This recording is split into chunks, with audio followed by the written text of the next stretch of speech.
दिन लीलामृत से पाठ करते हैं, तो आज भी इस लीलामृत से पाठ करेंगे। और ये प्रसंग चल रहा है 1971 की घटना है। और प्रभुपाद जो है वो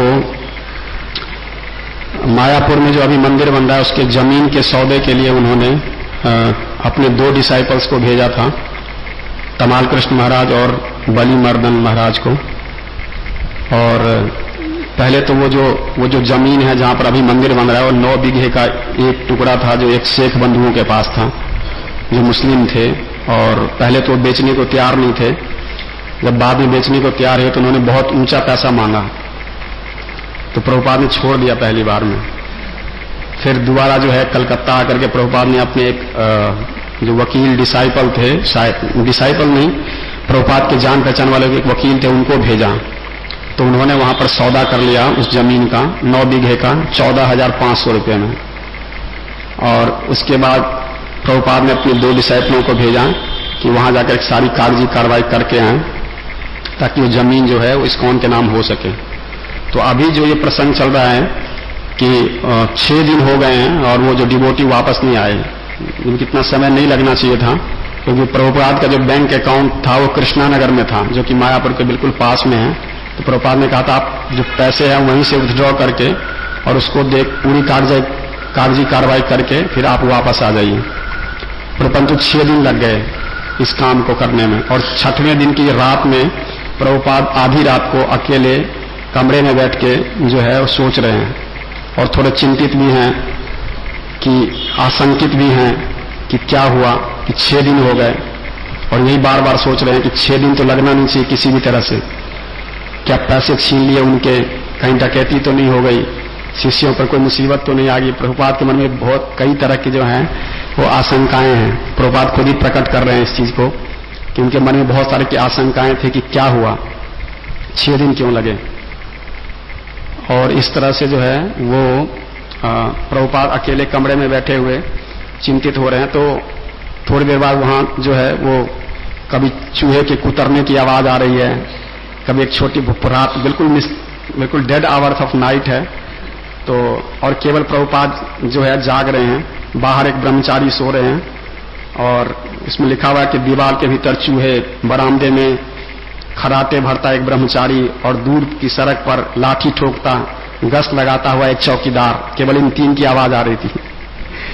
और प्रभुपाद जो है ऐसे समय में प्रभुपाद ज्यादातर जो है वो ट्रांसलेशन करते थे, पर प्रभुपाद उस दिन ट्रांसलेशन नहीं कर रहे थे, बहुत चिंतित थे। सब कुछ पढ़ा था वहां पर, परंतु प्रभुपाद ट्रांसलेशन नहीं कर रहे थे, केवल वो शिष्यों के बारे में सोच रहे थे लगातार कि उन शिष्यों का क्या हुआ।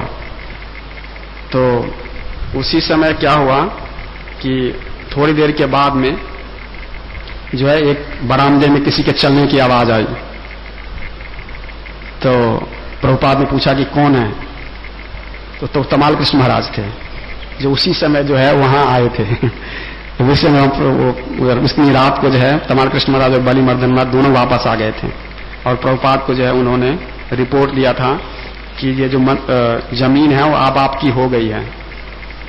तो प्रभुपाद ने कोई बातचीत नहीं की उनसे, उनको बोला ठीक है आप रेस्ट करो, और उनको भेज दिया कमरे में। और उसके बाद फिर प्रभुपाद जो है थोड़ी देर बैठे रहे आराम से, और उसके बाद फिर ट्रांसलेशन करना शुरू किया, मतलब इसके बाद। और ये आगे की घटना है कि जो मंदिर पर अब के लिए प्रभुपाद चाहते थे कि ज्यादा से ज्यादा धन आए और उसके बाद मंदिर बनाने का काम शुरू हो। तो प्रभुपाद ये जो घटना मैं बता रहा था ये मार्च 1971 की है, और अब प्रभुपाद अब जो यहां से शुरू होगा ये घटना अगस्त 1971 की है। और प्रभुपाद इस समय लंदन में है, और इसी सिलसिले में गए हैं कि वहां से वो कुछ धन एकत्र करके मायापुर भेज सकें, ताकि मायापुर का जो काम है वो शुरू हो सके। तो ये आगे से है। प्रभुपाद ने लंदन में भारतीय उच्चायुक्त से अनुरोध किया था कि वे मायापुर में होने वाले इस्कॉन के शिलान्यास समारोह में भाग लेने के लिए प्रधानमंत्री इंदिरा गांधी को उनकी प्रार्थना पहुंचा दें। प्रभुपाद ने अपने समस्त जीवीसी सचिवों को पहले ही इस समारोह में सम्मिलित होने के आदेश दे दिए थे, और भक्तों को कहा था कि कलकत्ते के अनेक प्रमुख नागरिकों को आमंत्रित कर दें। उन्होंने भारत स्थित अपने शिष्यों को लिखा था कि यदि इंदिरा गांधी ना आ सकें तो कम से कम बंगाल के राज्यपाल श्री एस धवन को तो अवश्य ही राजी कर लें। तो प्रभुपाद चाहते थे कि कोई बहुत बिग डिग्निटरीज जो हैं वो इस तरह से आए, और इसलिए चाहते थे कि वो इस शिलान्यास हो। परंतु बाद में जो है ये इंदिरा गांधी ने किसी कारणवश मना कर दिया था। मना इसलिए किया था कि वो कारण बाद में स्पष्ट हुआ था कि उसमें भारत और बांग्लादेश में टेंशन, सॉरी पाकिस्तान में टेंशन चल रही थी। उन्हें 1971 का वॉर होने वाला था भारत और पाकिस्तान के बीच। तो ये उस समय की घटना है, ये तो उससे पहले की। तो इंदिरा गांधी ने मना कर दिया। तो फिर प्रभुपाद ने कहा ठीक है, तो एसएस जो वहां के दूसरे थे एसएस धवन, उनको राजी कर लें। इस बार प्रभुपाद ने लंदन में उनके अनेक शिष्यों से मिल रहे थे जो वास्तुकला डिजाइनों में अनुभवी थे। वे चाहते थे कि ये लोग मायापुर परियोजना के लिए रेखा चित्र बना दें। नर नारायण ने रथ यात्रा के रथ बनाए थे और मंदिर के भीतरी भागों को डिजाइन बनवाया था, भीतरी भागों का डिजाइन बनाया था। रणछोड़ ने वास्तु शिल्प का अध्ययन किया था और भवानंद व्यवहारिक डिजाइन बनाता था, किंतु प्रभुपाद ने मायापुर के भवनों की योजनाएं स्वयं ही बनाई थी। तब उन्होंने अपने 3 सदस्यीय समिति को भवनों के रेखा चित्र और वास्तुकला का नमूना तैयार करने को कहा। वे तुरंत इस योजना के लिए भारत में धन संग्रह और सहायता प्राप्त करने का कार्य आरंभ करने वाले थे। जिन भक्तों ने प्रभुपाद की इस योजना के विषय में सुना, उन्होंने यह आज तक के इस्कॉन की योजनाओं में सर्वाधिक महत्वाकांक्षी योजना लगी। कि बहुत बड़ी योजना थी उस समय। जो इस्कॉन के जितने भी सेंटर्स बने थे वो बहुत छोटे छोटे थे, कोई बड़ा सेंटर नहीं बना था। प्रभुपाद ने पहली बार इतनी बड़ी परियोजना को अपने हाथ में लिया था और वो चाहते थे कि जो है ये बहुत लार्ज, मतलब जो है वर्ल्ड, मतलब विश्व का जो है ये मुख्यालय हो इस्कॉन का। और प्रभुपाद उसी योजना के तहत उसी समय से काम कर रहे थे। प्रातःकाल रेक्सेल स्क्वायर में घूमते हुए प्रभुपाद जी ने विभिन्न भवनों को देखते और पूछते कि वे कितने ऊंचे थे। अंत में उन्होंने एक दिन प्रातःकाल ये घोषित कर दिया कि मायापुर का मुख्य मंदिर 300 फुट से अधिक ऊंचा होना चाहिए। मायापुर में आने वाली मानसूनी बाढ़ तथा वहां की बालुई जमीन के कारण असाधारण कठिनाइयां उत्पन्न होगी। अतः इस भवन को विशिष्ट नींव पर, जो तैरते हुए एक बेड़े की तरह होगा, बनाना होगा। और एक अभियंता ने बाद में इसकी पुष्टि कर दी कि प्रभुपाद जैसा चाहते थे कि ऐसा भवन ही यहां बन सकता है। तो बाद में जब इंजीनियरों ने वहां का मुआयना किया तो उन्होंने भी कहा कि यही हो सकता है यहाँ पर, और कुछ नहीं हो सकता। तो इसलिए देखिए जब भक्त में प्रभुपाद ने क्या सोचा, और इंजीनियरों ने बाद में उसी को वेरीफाई किया, क्योंकि जो वहां की जो जमीन है वो बालुई जमीन है। और शायद आप लोगों को पता होगा कि नहीं कि जो मायापुर मंदिर एडमिनिस्ट्रेशन है, इस मंदिर को कहीं और बनाना चाहता था पीछे, अब जहां बन रहा है उससे पीछे। और वहां की जगह की खुदाई भी हो गई थी, मतलब शुरुआत करने की बात हो गई थी। एक तो इस मंदिर को बनाने के लिए परमिशन नहीं मिल रहे थे वेस्ट बंगाल गवर्नमेंट से, और काफी लंबा संघर्ष चलता रहा। इस्कॉन ने कई बार पिटीशन दिए कि इसको इस ऊंचाई के लिए, बट जो वहां की जो कम्युनिस्ट सरकार थी उसके लिए तैयार नहीं थी। उन्होंने इसको 12 साल लटका के रखा कि मतलब आगे करेंगे पीछे करेंगे, एक गवर्नमेंट गई दूसरी गवर्नमेंट आ गई और इस तरह से चलता रहा। तो जो बाद में जो फोर्ड है अम्बरीश प्रभु, उन्होंने जो वेस्ट बंगाल गवर्नमेंट को धमकी दी थी कि हम इस परियोजना के यहां से उठा करके जगन्नाथपुरी ले जाएंगे, अगर आप नहीं करना चाहते, हमें नहीं वो करेंगे तो हम यहां से जगन्नाथपुरी ले जाएंगे। देन उसके बाद जो है वेस्ट बंगाल गवर्नमेंट ने उसको सैंक्शन किया था। वो भी अभी जो डिजाइन है वो इसी के हिसाब से सैंक्शन किया गया है, मतलब जो कम्युनिस्ट गवर्नमेंट ने सैंक्शन किया था वो सेम डिजाइन है अभी। और जो प्रभुपाद जहां चाहते थे वही मंदिर बन रहा है। ये वही जगह है जहां पर अभी मंदिर बन रहा है, यही 9 बीघा जमीन है जो पहले ओरिजिनली प्रभुपाद जहां चाहते थे बनाने के लिए। तो प्रभुपाद ने कहा कि इस पहला भवन 4 मंजिला अतिथि गृह होगा। उसका डिजाइन यद्यपि किसी एक वास्तुशिल्प की पद्धति के अनुसरण पर नहीं होगा, किंतु वह अधिकांश में राजस्थानी शैली पर होगा। वो एक ऐसा गुलाबी लाल रंग का भवन चाहते थे जिसमें अनेक मेहराबें हों और जिनके निचले फर्श को छोड़कर शेष प्रत्येक मंजिल पर चौड़ा संगमरमर का बरामदा हो यह भवन पूर्व से पश्चिम दिशा में बने, जिससे सूर्य इसकी पूरी लंबाई में ऊपर से गुजर जाए और उसकी धूप सामने के चौड़े बरामदे में सीधी न पड़े। दक्षिण से चलने वाली समुद्री वायु अतिथि गृह को ग्रीष्म काल में शीतल बनाए। भवन को बिजली के पंखों और प्रकाश आधुनिक प्रसाधनों एवं फव्वारों से युक्त स्नानागारों से सुसज्जित किया जाए। भवन के कमरे साज सज्जा युक्त, विस्तृत और खूब हवादार हों। मतलब प्रभुपाद ने पहले ही जो है ये सारा सोचा था कि किस तरह से मंदिर बनेगा। और अब जो मंदिर बन रहा है, जैसे हम लोग जहां से एंटर करते हैं वो मंदिर का एंट्रेंस नहीं है, एक्चुअल एंट्रेंस वो नहीं होगा मंदिर का। अभी हम मायापुर चंद्रोदय के जिसमें एंटर करते हैं जिस गेट से, वो एंट्रेंस नहीं है, उसका एंट्रेंस आगे की तरफ से बनेगा जहां मंदिर का वो बन रहा है। मतलब हम जाते हैं तो मंदिर के साइड में जाते हैं। जैसे हम अगर आप अभी मायापुर आप जाएं तो मंदिर इस तरह से बन रहा है, और चंद्रोदय मंदिर में हम जाने के लिए हम अंदर एंटर करते हैं तो साइड में एंटर करते हैं। यहां पर फ्रंट इस तरफ से है, मतलब यहां से इस तरह, जैसे प्रभुपाद चाहते थे एग्जैक्टली जो है वही उसमें बन रहा है, उसी तरह से बन रहा है। प्रभुपाद ने कहा कि यह अतिथि गृह जितनी जल्दी हो सके बनाया जाए। अन्य भवन इसके बाद बनेंगे। वे 500 भक्तों के लिए आवासीय भवन, एक विशाल प्रसाद कक्ष जिसमें कई हजार लोग बैठ सकें, एक रसोई घर और एक गौशाला जिसकी गायें आसपास के मैदानों में चर सकें, वे ऐसा चाहते थे। कालांतर में इस्कॉन संलग्न भूमि खंड भी खरीद लेगा, जिस पर पुष्प वाटिकाएं, वृक्षों, लता गुल्मों, फव्वारों, जनपथों, लता मंडपों सहित पार्कों का विकास किया जाएगा। मतलब प्रभुपाद ने चाहता कि इसके आसपास की जितनी जमीनें हैं वो भी बाद में इस्कॉन जो है वो खरीद लेगा, और ऐसा हुआ भी। अभी जो मायापुर टेम्पल है एडमिनिस्ट्रेशन, उसके पास इस सारी जमीन, आसपास की जमीन मायापुर टेम्पल की है, पर मायापुर टेम्पल के नाम से नहीं है, वो इस्कॉन के नाम से नहीं है वो जमीन, क्योंकि कम्युनिस्ट गवर्नमेंट का रूल है वेस्ट बंगाल गवर्नमेंट में, आप 23 एकड़ से ज्यादा लैंड एक व्यक्ति के नाम से नहीं दिखा सकते, न व्यक्ति के नाम से न ट्रस्ट के नाम से। तो मायापुर मंदिर के सामने ये एक समस्या थी कि जमीन जो है फिर उन्होंने अलग अलग ट्रस्ट के नाम से खरीद रखा है, जो अलग अलग ट्रस्ट बनाया हुआ है। कुछ पर्सनल वहां के डिवोटी हैं, जयप्रताप महाराज के कुछ डिसाइपल्स हैं, उनके नाम से भी कुछ जमीनें हैं। मैं पीछे बार एक प्रभु जी से बात कर रहा था जो मैनेजर है वहां के, तो वो बता रहे थे कि ये अलग अलग व्यक्तियों के नाम से हैं। जीबीसी ने इसीलिए उन्हें वहां मंदिर बनाने से रोक दिया था। जो पीछे मंदिर बना था वहां ज्यादा स्पेस था, पर जीबीसी ने उन्हें इसीलिए रोक दिया था कि एक्चुअल में वो जमीन जो है वो इस्कॉन के नाम पर नहीं थी, मतलब किसी और ट्रस्ट के नाम पर जमीनें हैं। तो जीबीसी ने कहा कि जहां इस्कॉन के नाम की जो जमीन है आप मंदिर उसी जगह पे बनाओ। तो अब जो मंदिर बन रहा है वो बिल्कुल एग्जैक्टली इस्कॉन के नाम पर है जमीन, और वो उसी ही एरिया में बन रहा है। हालांकि जो जैसा पहले चाहते थे अमरीश प्रभु या मायापुर मैनेजमेंट, उस हिसाब से मंदिर थोड़ा छोटा हो गया है।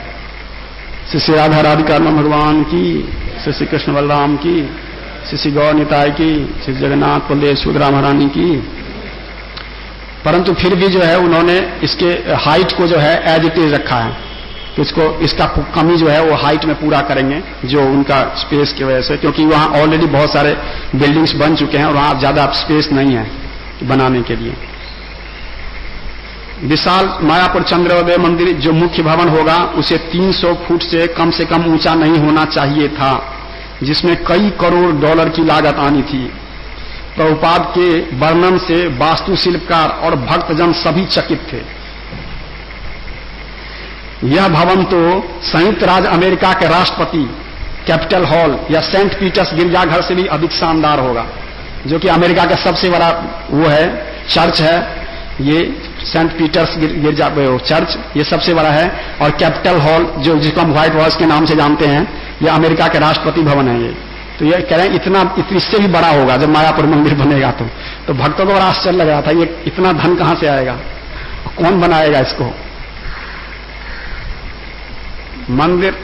मंदिर के केंद्रीय गुंबद में ब्रह्मांड का त्रिआयामी मॉडल होगा, किंतु यह मॉडल वैदिक वितरण पर आधारित होगा, और इसमें न केवल भौतिक ब्रह्मांड को अपितु आध्यात्मिक ब्रह्मांड को भी चित्रित किया जाएगा।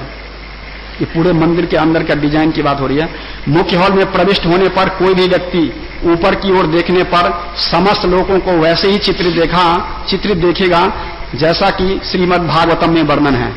यानी सबसे नीचे नरक लोक, फिर मतलब सारे प्लेनेटरी सिस्टम को जो है उसमें दिखाया जाएगा कि आप एंटर करोगे और सारे लोगों का दर्शन करोगे कि 14 के 14 लोग, ऊपर शिव जी का लोक भी दिखेगा उसमें, फिर जो है ऊपर फिर भगवान वैकुंठ धाम भी दिखेगा, और फिर स्पेशली डिजाइन किया होगा गोलोक वृंदावन भी दिखेगा।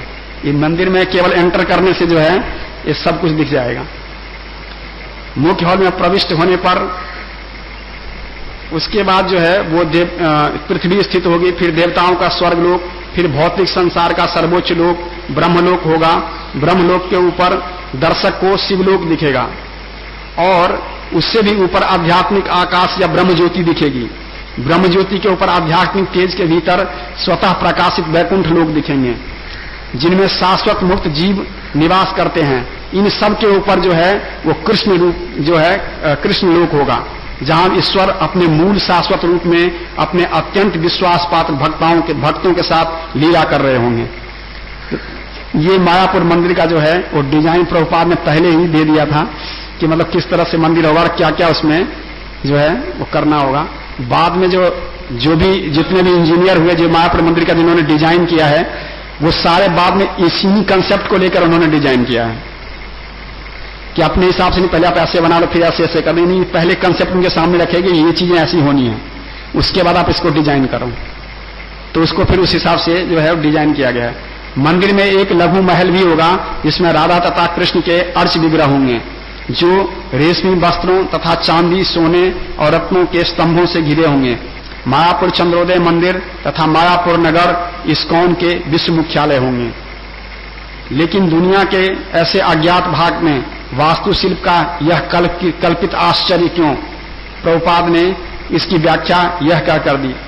तो जैसे कई लोगों ने पूछा कि इतनी बड़ी चीजें वहां क्यों बनेंगी, कहीं और किसी और जगह पे बनना चाहिए, एक गांव में बहुत दूर, वो भी शहर से भी बहुत दूर एक ऐसे जगह पर, फिर वहां जिस जगह पर वो ऐसा टेम्पल बनना है, वहां की जमीनें जो है वो बालू है, जिसमें सैंड है, जिसमें वो जमीन बनना भी मतलब मकान बनाना भी बहुत मुश्किल है।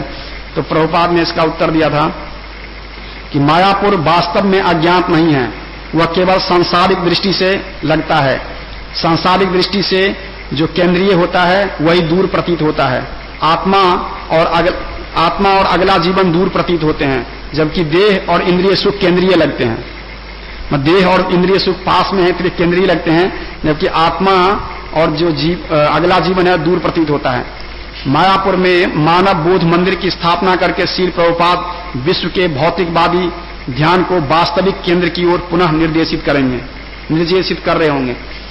क्योंकि प्रभुपाद इससे पहले जो है उसमें पहले बता चुके हैं कि भक्ति सिद्धांत महाराज ने चूंकि 64 गौड़िया मठ की स्थापना की थी, और उन्होंने तो उसमें प्रभुपाद चाहते थे कि मेरे जो डिसाइपल्स हैं, मतलब भक्ति सिद्धांत महाराज के इससे पहले वाले उसमें बताया था प्रभुपाद ने कि उनके पद चिन्हों पर चलते हुए जो है वो एक ऐसा इसका मंदिर का निर्माण करें जो अपने आप में अद्भुत हो।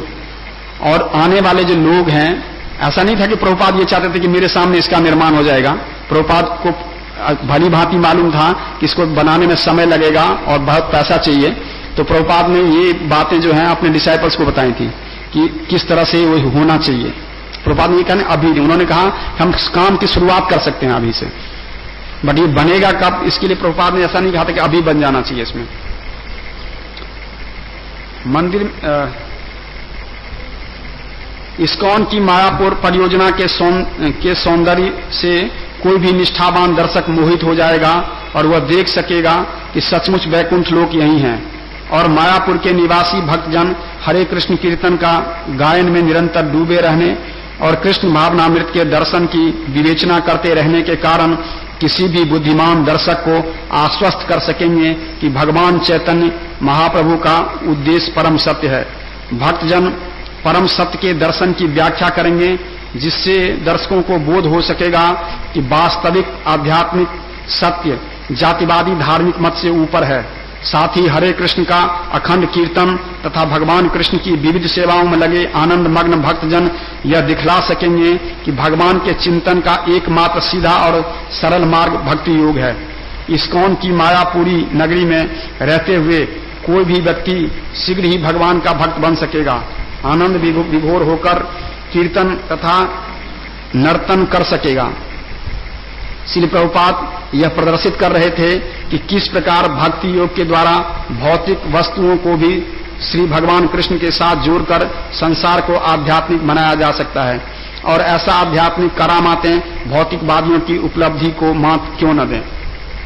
तो प्रभुपाद चाहते थे कि जो है वो ये जैसे कई भक्तों को लगता था कि बहुत मुश्किल है, बहुत कठिन है, इतना पैसा कहां से आएगा, बहुत लंबा प्रोजेक्ट है।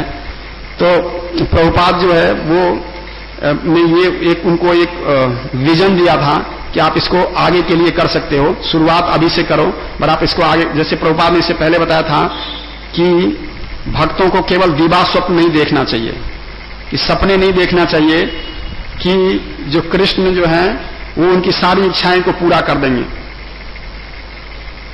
उसमें उन्होंने कहा था कि ये जो कृष्ण है केवल आपने इच्छा की और कृष्ण ने आपकी इच्छा पूरी कर दी, ये स्वप्न नहीं देखना चाहिए भक्तों को, बल्कि उसके लिए प्रयास करना चाहिए। प्रभुपाद ने लिखा था कि केवल निष्क्रिय बने दिवा स्वप्न नहीं देख रहे हैं। तो उन्होंने कहा कि जैसे मैंने अकेले प्रयास करके पश्चिम में गया अपने गुरु महाराज की कृपा से, और मैंने ये प्रयास किया और मुझे थोड़ी बहुत सफलता मिली, तो आप भी ऐसा कर सकते हो और ये सफलता मिलेगी आपको। प्रभुपाद ने इससे पहले बताया था कि हमें खाली अगर ये हम सोचते रहेंगे कि मंदिर बन जाएगा, कोई आके बना देगा, बन जाएगा अपने आप, तो फिर नहीं बनने वाला है, कि सबको प्रयास करना पड़ेगा और फिर जाके जो है ये मंदिर तैयार होगा। भारत के उच्चायुक्त के भार से यह जानकर प्रभुपाद को खेद हुआ कि प्रधानमंत्री मायापुर के शिलान्यास समारोह में सम्मिलित नहीं हो सकेंगी। इसे भी उन्होंने कृष्ण की इच्छा माना। उन्होंने कहा कि वे किसी प्रमुख वैष्णव को अध्यक्षता करने के लिए आमंत्रित करेंगे या फिर स्वयं करेंगे। उन्होंने लिखा, अंततः यह भगवान चैतन्य की इच्छा थी कि किसी सांसारिक पुरुष या महिला को बुलाए जाने की बजाय शिलान्यास का यह पावन कार्य कोई वैष्णव करे। पहले प्रभुपाद चाहते थे कि कोई व्यक्ति आए, कोई ऐसे रिस्पेक्टेबल या इस तरह के डिग्निटरीज, और बाद में प्रभुपाद ने सोचा कि नहीं, शायद भगवान ये चाहते हैं कि इसका ये काम जो है किसी वैष्णव के हाथ से हो, कोई परम वैष्णव के हाथ से हो। तो प्रभुपाद कहते थे कि मैं चाहूंगा कि कोई बड़े वैष्णव आए, और नहीं तो फिर मैं इसको स्वयं करूंगा। वर्षा ऋतु आई और गंगा तट के ऊपर बहने लगी, गंगा तट के ऊपर बहने लगी, जिससे इस्कॉन के समस्त मायापुर संपत्ति डूब गई। ये जिस समय ये बात चल रही थी करने की, उस समय की बात है कि वो पूरा जो हम जहां जाते हैं, जिस बांध सड़क के ऊपर चलते हैं, वो एक्चुअली में वो क्रॉस करके गंगा जो है इस तरफ आ जाती है कई बार। तो अच्युतानंद स्वामी ने फूस और बांस का एक कुटीर बनाया था जिसमें प्रभुपाद शीघ्र आकर रहने वाले थे, लेकिन बाढ़ का पानी इतना ऊंचा उठा कि अच्युतानंद स्वामी को बांस के बेड़े पर आकर रहना पड़ा। मतलब बांस के ऊपर उन्होंने जो है उसको बांध करके और फिर वहां रहे। उन्होंने प्रभुपाद को लिखा कि भक्ति वेदांत मार्ग न होता तो क्षति बहुत अधिक होती, कि वो जो सड़क है वो भक्ति सिद्धांत मार्ग उसका नाम है। तो हाँ, हम लोगों को शील, प्रभुपाद ने उत्तर दिया था, हाँ हम लोगों को शील भक्ति सिद्धांत सड़क ने बचा लिया जो इस्कॉन के संपत्ति और महाप्रभु चैतन्य की जन्मस्थली के सामने से जाती है और गंगा के बीच बांध का काम करती है। हमें आशा है कि कृष्ण कृपा मूर्ति भक्ति सिद्धांत सरस्वती गोस्वामी महाराज प्रभुपाद सदैव हमारी रक्षा करेंगे।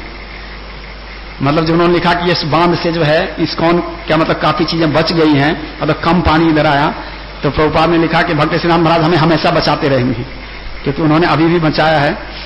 उनके नाम का जो मार्ग था उन्होंने बचाया इस्कॉन को, तो आगे भी इस्कॉन को बचाते रहेंगे। हमेशा उनके चरणार बिंदु में प्रार्थना करते रहो। हमने महाप्रभु चैतन्य की शिक्षाओं का संसार भर में प्रचार करने में जो भी सफलता पाई है वह केवल उनकी कृपा के कारण है। अब जो ये उसके बाद जो है प्रभुपाद लंदन से कलकत्ता गए, फिर वापस, और फिर कलकत्ता से वो नई दिल्ली आ गए हैं। ये जो समय है नवंबर 1971 का है और ये दिल्ली की घटना है। कार हवाई अड्डे के सामने भीड़ से बाहर निकली। प्रभुपाद पीछे के सीट पर बैठे थे। उनकी बेत की छड़ी उनके घुटने से सटी थी। हाथ में जपमाला और थैली था। वे अपने शिष्यों, दिल्ली के शिष्यों से बात कर रहे थे। जब कार नई दिल्ली के विस्तृत सड़कों से होकर गुजर रही थी तो प्रभुपाद ने घुटने तक लंबी 2 पुष्पमालाओं को अपने गले से निकालकर बगल की सीट पर रख दी। दोपहर का समय था और नवंबर का मौसम सुहावना था। प्रभुपाद अगले दिन आरंभ होने वाले इस्कॉन के 10 दिवसीय पंडाल समारोह में भाग लेने के लिए कलकत्ता से यहां पहुंचे थे। तो यहां भी नई दिल्ली में जो है वो 10 दिन का प्रोग्राम, 10 दिन का ये समारोह पहले बॉम्बे में हुआ था, बॉम्बे के बाद फिर कलकत्ता में हुआ और कलकत्ता के बाद फिर जो है वो नई दिल्ली में हो रहा था। ये एक भक्त ने उल्लेख किया कि यह कितना उपयुक्त था कि नई दिल्ली के मेयर श्रीमान हंसराज गुप्त ने हवाई अड्डे पर प्रभुपाद का स्वागत किया था। प्रभुपाद केवल मुस्कुराए। हवाई अड्डे पर मेयर गुप्त की उपस्थिति में वहां एकत्रित जनता के सामने अपने भाषण में प्रभुपाद ने बताया था कि भारत का कर्तव्य शेष संसार के कल्याण के कार्य को करना है। उन्होंने यह भी बताया था कि किस प्रकार 25 वर्ष की अवस्था में उनकी भेंट उनके गुरु महाराज से हुई थी और अंग्रेजी भाषा भाषी संसार तक महाप्रभु चैतन्य का संदेश पहुंचाने का आदेश उन्होंने उनसे तब प्राप्त किया था। 70 वर्ष की अवस्था होने तक उन्होंने पश्चिमी देशों में जाने के लिए क्यों प्रतीक्षा की थी, इसका कारण बताते हुए उन्होंने कहा था कि महाप्रभु चैतन्य का संदेश का प्रचार करने के लिए मैं एक सफल साधन बनाने का प्रयत्न कर रहा था। कृष्णा भावनामृत आंदोलन का विस्तार संसार में हो रहा था और अब उनके लिए लाखों धर्मोपदेशक की आवश्यकता थी। प्रभुपाद ने बताया कि था और काले लोग भी नृत्य कर रहे थे। वे भारतीयों से पूछ रहे थे कि आप और स्वामी लोग हम लोगों को यह उदात्त प्रवृत्ति क्यों नहीं देते। ये प्रभुपाद जो है उन्होंने उत्तर देते हुए कहा था कि वो 70 साल की अवस्था में क्यों गए, पहले क्यों नहीं गए। तो उन्होंने कहा मैं तब तक तैयारी कर रहा था।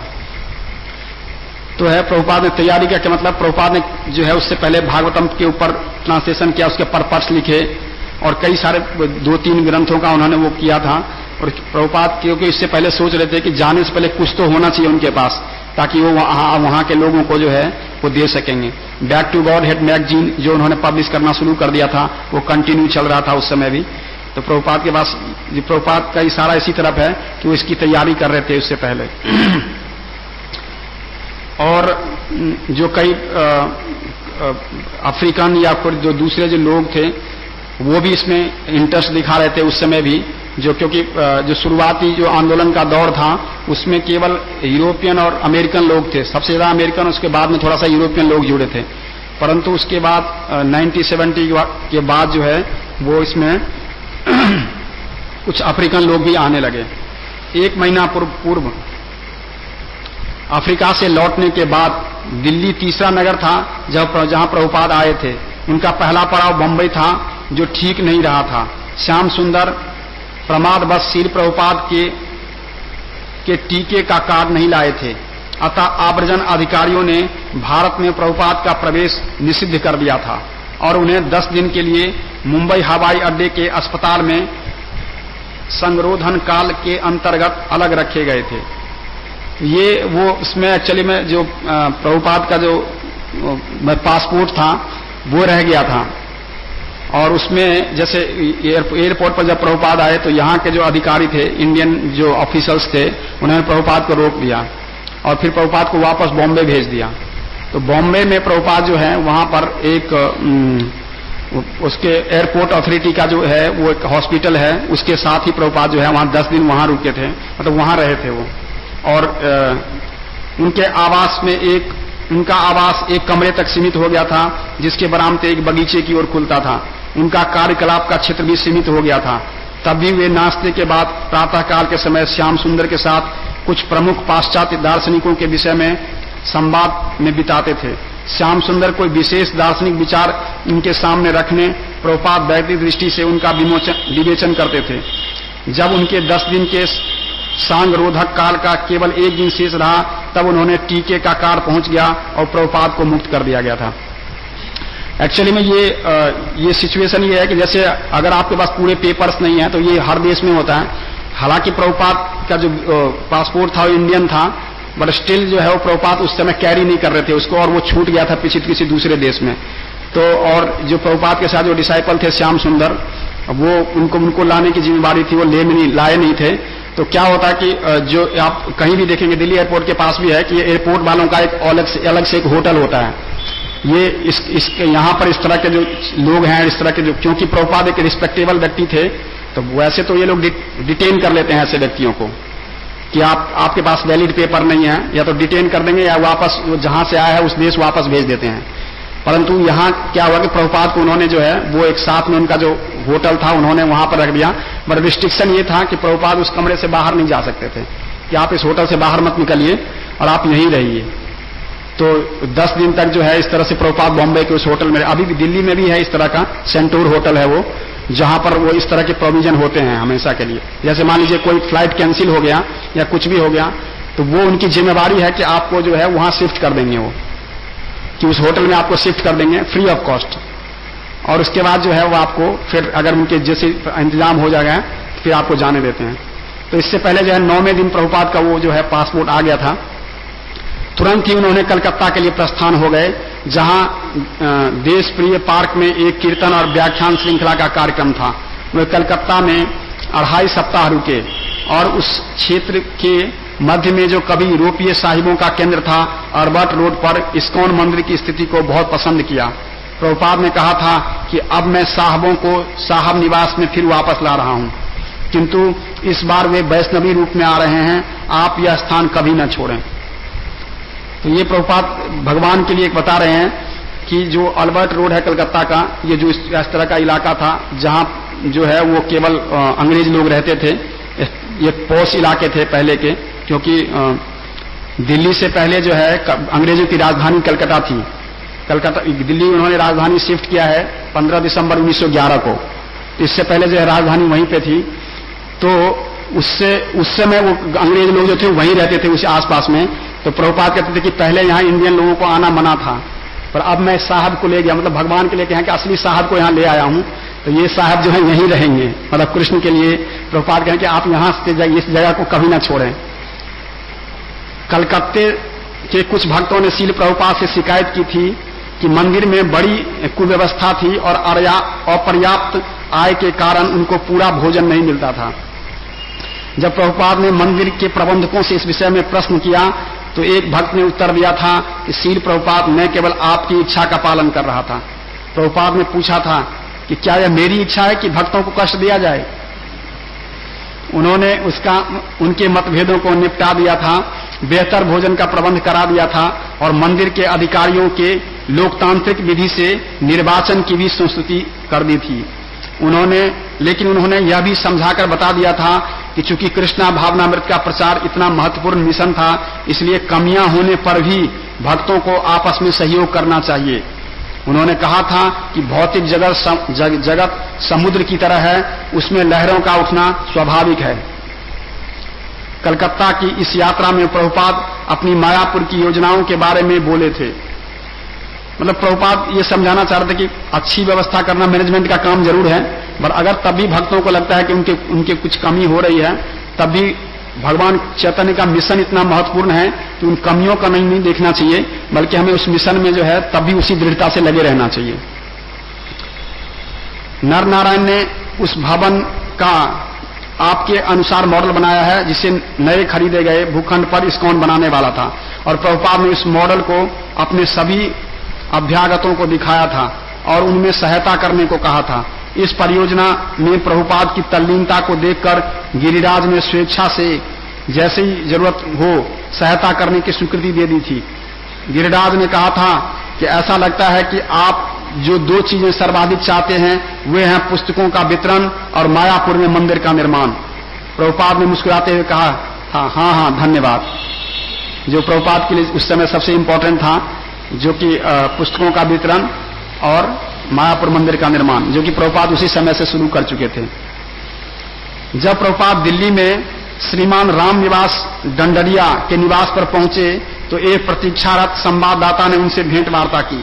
संवाददाता ने कहा, मैं समझता हूं कि कृष्ण से आपका तात्पर्य किसी शाश्वत सिद्धांत से है।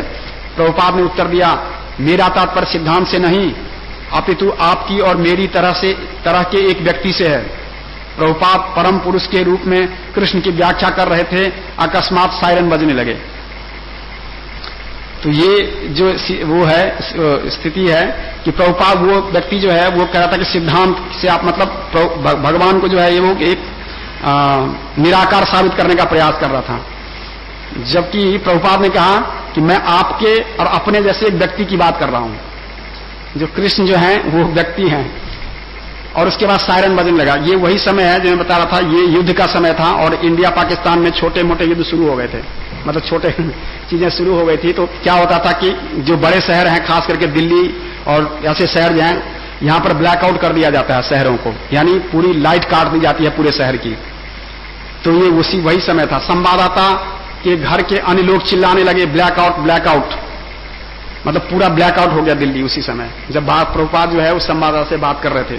पाकिस्तान और भारत के बीच युद्ध कई सप्ताह से आसन्न था और दिल्ली में हवाई आक्रमण के अभ्यास और चेतावनियां से हर रोज की बातें हो गई थी, मतलब यह प्रतिदिन इस तरह से कुछ न कुछ चीजें हो रही थी। अंधेरे कमरे में संवाददाता ने गंभीर स्वर में कहा, महोदय, यह वास्तविकता की उपस्थिति है। पाकिस्तान के साथ युद्ध का खतरा हमारे सिर पर है। यह सायरन हम पर आने वाली भद्दी वास्तविकता है। प्रभुपाद ने बताया, जो प्रभुपाद को उसने बताया रिपोर्टर ने, कि रियलिटी यही है कि अभी जो है हमारे ऊपर युद्ध मंडरा रहा है, हमें युद्ध का सामना करना पड़ेगा, मतलब इंडिया के लिए। प्रभुपाद ने कहा, हम हर समय भद्दी वास्तविकता में हैं। उसने कहा इस समय है भद्दी वास्तविकता कि पाकिस्तान से युद्ध होने वाला है।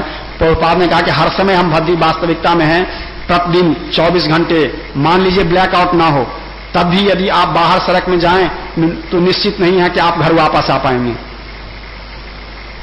कि प्रभुपाद ने समझाया कि अगर युद्ध का मतलब है कि किसी की मृत्यु हो जाएगी, बम फटेगा, व्हाटएवर, तो क्या प्रभुपाद ने कहा वैसे भी मृत्यु हो जाएगी।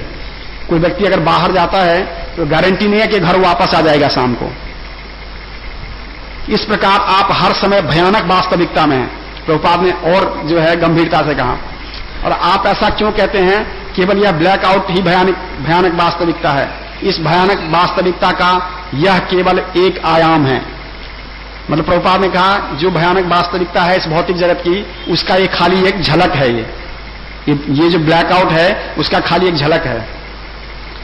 संवाददाता, हाँ, किंतु इस क्षण, प्रभुपाद ने कहा, क्या आप अनुभव नहीं करते कि आप प्रतिदिन 24 घंटे भयानक यथार्थ में हैं? पदम पदम यत विपदम, विपदा तो हर कदम पर है, प्रभुपाद ने कहा। संवाददाता, महोदय, मैं यह जानता हूं, किंतु यह सामूहिक राष्ट्रीय विपदा है। क्या आपके पास इसका कोई उपचार है? अब उस संवाददाता ने पूछा कि ये तो जो है ये सामूहिक विपदा आ गई है, पूरे देश पर आ गया है, तो आपके पास कोई इसका उपचार है? हमारे पास कृष्ण भावनामृत एकमात्र उपचार है। इस पद्धति को स्वीकार करें और आप सुखी रहेंगे। प्रभुपाद ने कहा कि आप ऐसे समय भी सुखी रहोगे अगर आप कृष्ण भावनामृत को स्वीकार करते हो तो।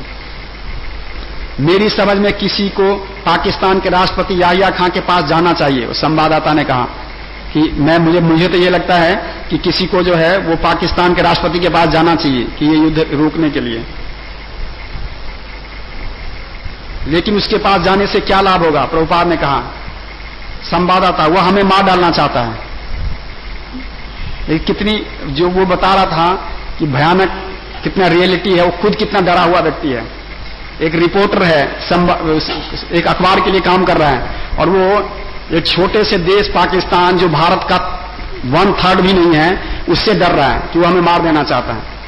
तो प्रभुपाद ने इससे पहले बताया था कि हर समय विपदा है, उसको लग रहा है कि वो खुद ही इतना डरा हुआ व्यक्ति है, वह हमें मार डालना चाहता है। मान लीजिए, प्रभुपाद ने कहा वह आपको नहीं मारता तो क्या आप बच जाएंगे? प्रभुपाद ने कहा कि वो हो सकता है कि पाकिस्तान हमला ना करे यहां पर और आप नहीं मरो इस समय, तो क्या आप तब बच जाओगे? तो याहिया खां के पास जाने से क्या लाभ होगा? आपको मरना है आज या कल। यदि आप अपनी रक्षा चाहते हैं तो कृष्ण के पास जाइए। हमारा प्रस्ताव केवल यही है।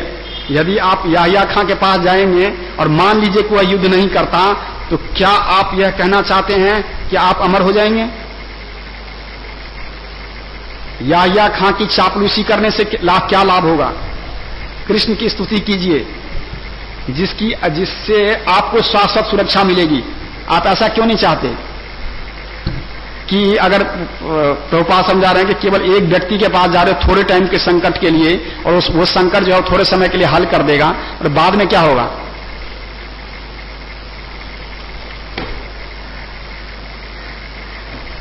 संवाददाता, मैं तो केवल सामूहिक सुरक्षा की बात सोच रहा था। मैं आपका तर्क समझ सकता हूं। प्रभुपाद, आपको समझना चाहिए, जानना चाहिए कि आप हमेशा खतरे में हैं। संवाददाता, हाँ श्रीमान, हम सहमत हैं। दिवंगत आइंस्टीन भी यही बात कहा करते थे। प्रभुपाद, हमारा कहना यही है, और कृष्ण कहते हैं कि मैं तुम्हारी रक्षा करूंगा, अतः हमें कृष्ण की शरण में जाना चाहिए। यह हम याहिया खां के शरण में क्यों जाएं? संवाददाता, केवल इसलिए कि वह हमें आपदा में डाल रहा है, बस केवल इसलिए कि वह हमें आपदा में डाल रहा है। प्रभुपाद, आपको आपका मन हर समय विपदा में डाले रहता है। मत प्रभुपाद समझा रहे हैं कि आपको आपदा में याहिया खां नहीं डाल रहा है, बल्कि आपका मन डालता है, क्योंकि वह हमेशा आपके साथ है। आपका शरीर हर समय आपके साथ है। क्या आप शारीरिक कष्टों से पीड़ित नहीं होते? अपने इस कष्ट के निवारण के लिए याहिया खां के पास क्यों नहीं जाते? आप हमेशा खतरे में हैं, आप इसे अनुभव क्यों नहीं करते?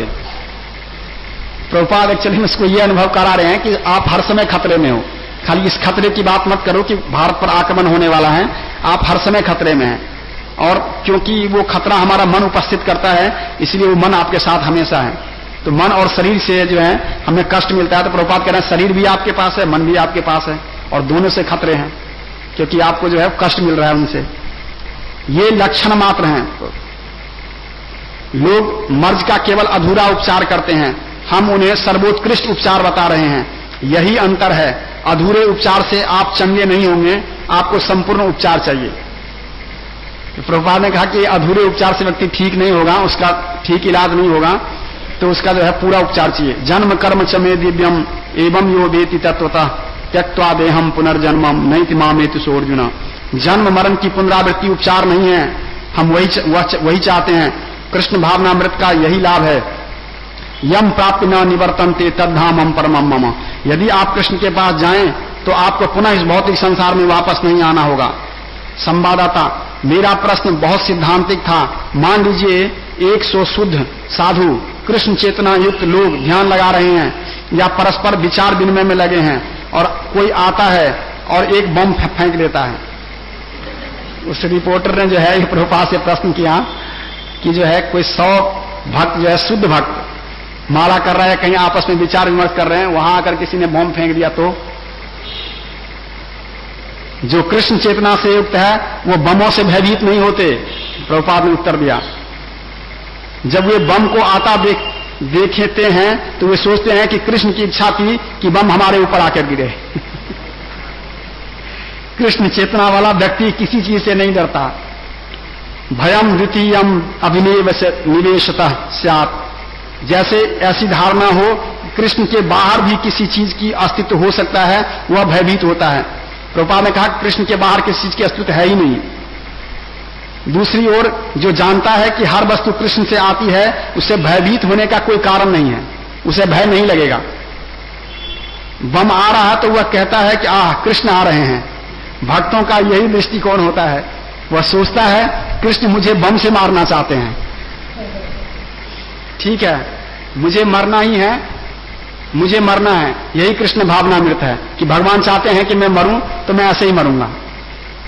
जब संवाददाता ने पूछा कि क्या वैष्णव बिना युद्ध किए मृत्यु को वरण कर लेगा, तो प्रभुपाद ने कहा वैष्णव युद्ध करेगा, किंतु कृष्ण के निर्देशन में। और उन्होंने अर्जुन और हनुमान के उदाहरण दिए। आगे भी वे समझाते रहे कि कृष्ण भावनामृत ही अंतिम समाधान है, और ब्लैकआउट समाप्त हो गया, क्लास भी समाप्त हो गया। हरे कृष्णा। श्रील प्रभुपाद की, अनंत कोटि वैष्णव वृंद की, पद्मिनी एकादशी महामहोत्सव की, निताय गौर प्रेमानंदे।